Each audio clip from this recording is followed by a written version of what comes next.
Bismillahirrahmanirrahim.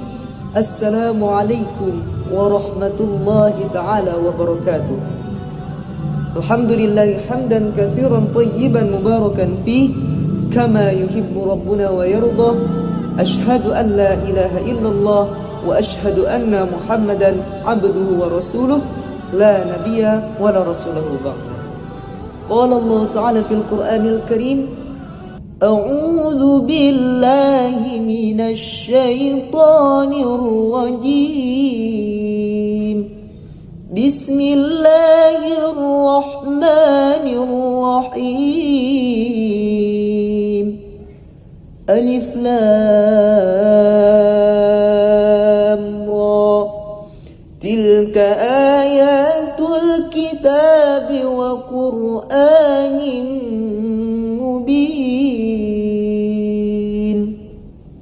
وقال رسول الله صلى الله عليه وسلم في الحديث خيركم من تعلم القرآن وعلم. Alhamdulillahirabbil alamin. Izinkan saya memperkenalkan diri. Nama saya Zain Muhammad Hafiz Serawan, berasal dari Kepulauan Riau.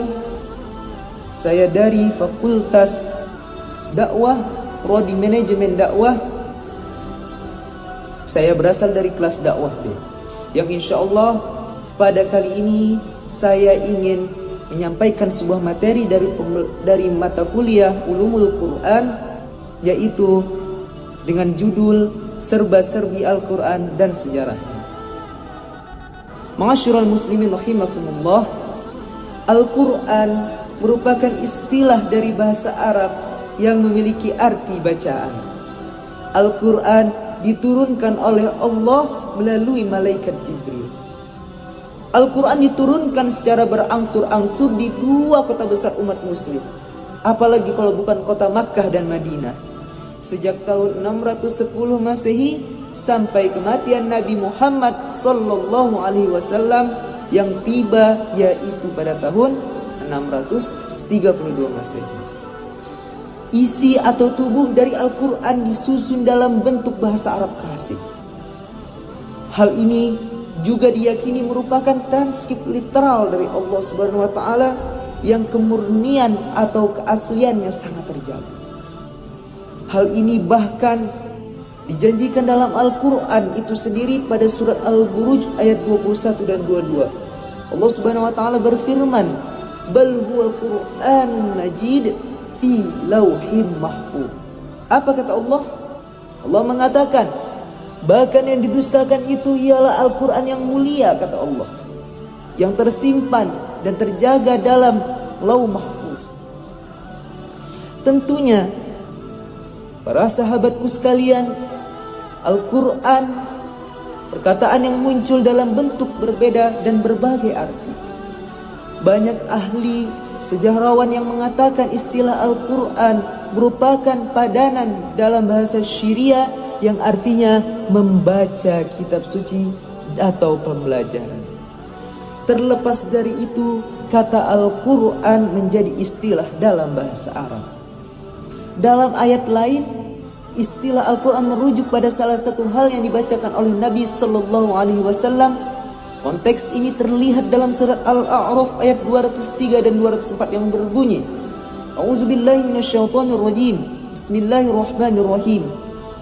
Wa idza lam ta'tihim biayatin qalu laula jtabaitaha qul innama attabi'u ma yuha ilayya rabbi hadza basairu min rabbikum wa hudan wa rahmatan liqaumin yu'minun. Apa kata Allah pada ayat 203 di surat Al-A'raf?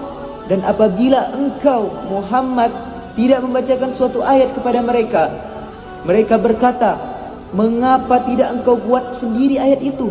Katakanlah Muhammad, sesungguhnya aku hanya mengikuti apa yang diwahyukan Tuhanmu kepadaku. Al-Quran adalah bukti-bukti yang nyata dari Tuhanmu, petunjuk dan rahmat bagi orang-orang yang beriman. Kemudian Allah Subhanahu wa taala berfirman pada ayat 204 dalam surah Al-A'raf, wa idza quri'al Qur'anu fastami'u lahu wa ansitu la'allakum turhamun. Dan apabila ayat Al-Quran itu dibaca, maka dengarkanlah dan diamlah agar kamu mendapatkan rahmat. Dari ayat di atas dapat kita ambil, dapat kita telaah bahwa ketika kita mendengarkan, diam ketika ada seseorang membaca Al-Quran saja, bahkan itu kita akan mendapatkan hidayah dan rahmat yang sangat besar dari Allah Subhanahu wa taala. Apalagi ketika nanti kalau misalkan kita dalam keseharian kita selalu diisi dengan membaca dan terus membaca Al-Quran, insya Allah rezeki, hidayah, bahkan rahmat yang anugerah yang sangat besar akan datang pada kita. Kembali kepada konteks berikut, Al-Quran menggambarkan dirinya sendiri sebagai pembeda atau Al-Furqan, kitab utama atau umul kitab, penuntun atau huda, kebijaksanaan atau hikmah, pengingat atau zikir, dan sesuatu yang diturunkan dari tempat yang lebih tinggi ke tempat yang lebih rendah atau tanzil. Sedangkan dalam isi Al-Quran itu sendiri merangkum berbagai tema dan judul. Sedangkan tema utama dari Al-Quran adalah membahas tentang monoteisme atau yang kita kenal dengan istilah ketauhidan, di mana hanya ada satu Tuhan, yaitu Allah Subhanahu wa taala, Sang Pencipta yang maha kuasa, yang maha menguasai alam semesta. Di dalam Al-Quran juga tercantum hukum-hukum dalam berkeluarga, pembagian waris, hukum ritual seperti sholat, zakat, dan kewajiban membayar zakat dan kewajiban berpuasa.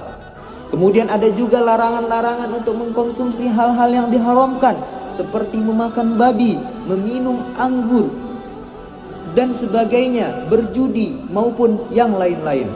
Al-Quran juga menjelaskan tentang hukuman bagi orang yang mencuri atau pembunuhan, hukuman riba, dan curang dalam berdagang. Dari konteks di atas maka dapat kita ambil kesimpulan bahwa